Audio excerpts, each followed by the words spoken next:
There's been a lot of debate locally about the navigation of the museum. It's been said some people feel intimidated by the position of the entrances. Do you think that the Harris Flights project will encourage non-museum goers and new audiences to enter the building and participate?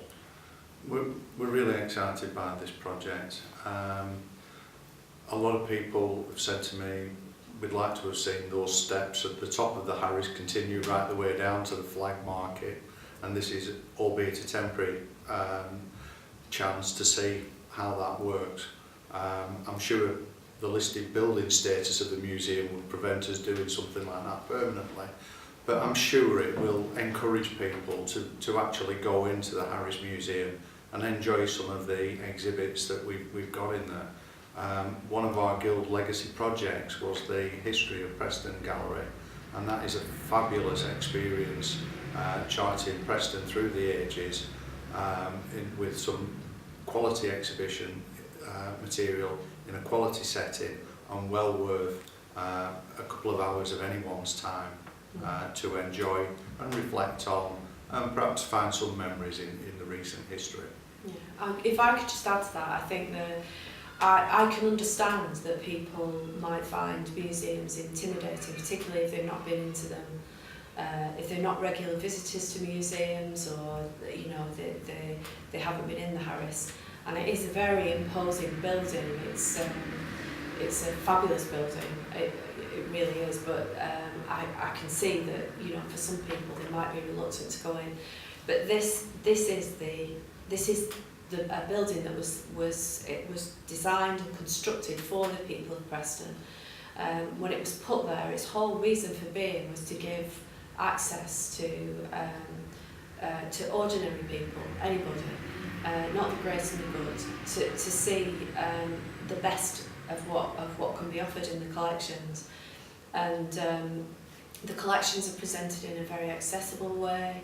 The staff are very friendly. There's absolutely, this is an appeal to anybody who's never been in the museum to go in there. It's your museum. Please go in there and use it, because you will find a welcome in there.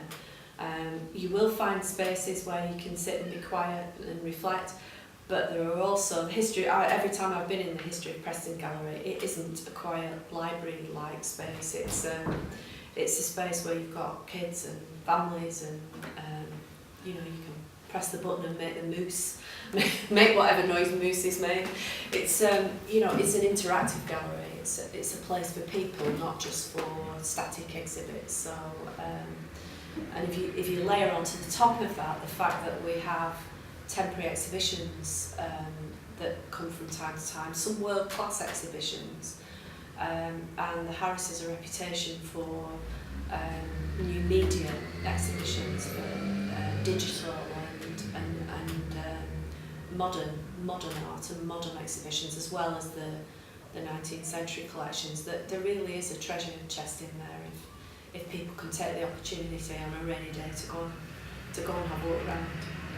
But it is an elk, not a moose. Oh, it's an elk, sorry folks, people of Preston, it's an elk. The Poulton elk, I believe. I think yes, so. Yeah.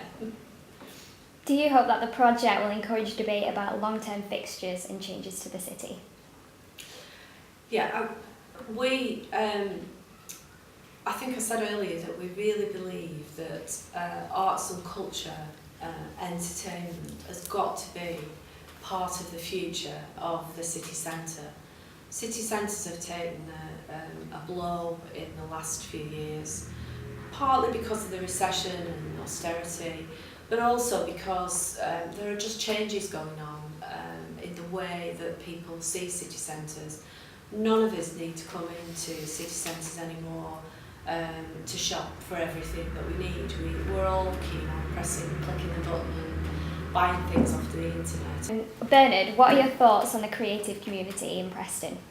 I think the creative community in Preston is a real force, and a force that can do wonderful things in this city. But at the moment, what I think is happening is they're operating in their individual areas, communities, and we really want to bring that force together and really believe that if we can bring that force together, we can have a real vibrant and creative cultural and arts sector within Preston, where people are just going to enjoy themselves and get a massive benefit and a massive experience from it. I think if I can add to that, we saw during the Guild the way that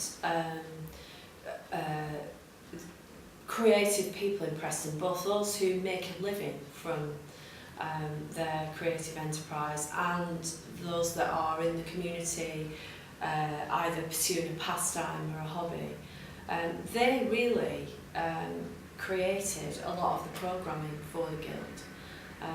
Yes, there were the professional, we brought in the professional performers and artists that augmented the programme, but a large part of the programme was delivered by people who live and work in Preston.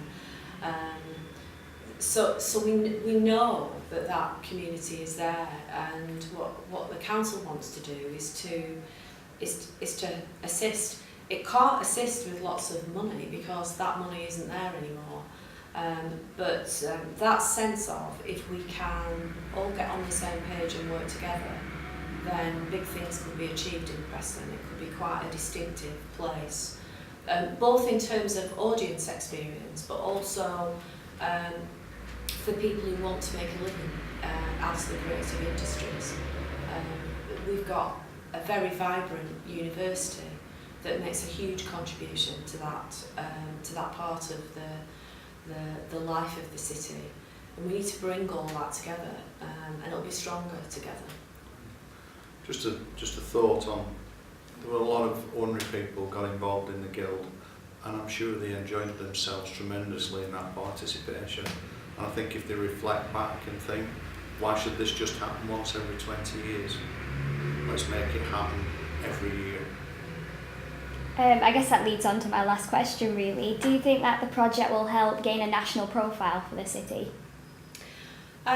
Well, you would hope so. You would hope it would attract that kind of attention. But, these things, I suppose the adage is Rome wasn't built in a day. Preston needs to find its niche, it needs to find its strength, and I think that will be a journey that will take us some time. Yes, do I hope that we find ourselves in the national headlines with the Harris flights? Of course I do. But if we're not, that won't disappoint me, because what really matters is Preston taking further steps towards achieving some of those goals that we've talked about. I'm confident that the Harris flights will help us do that.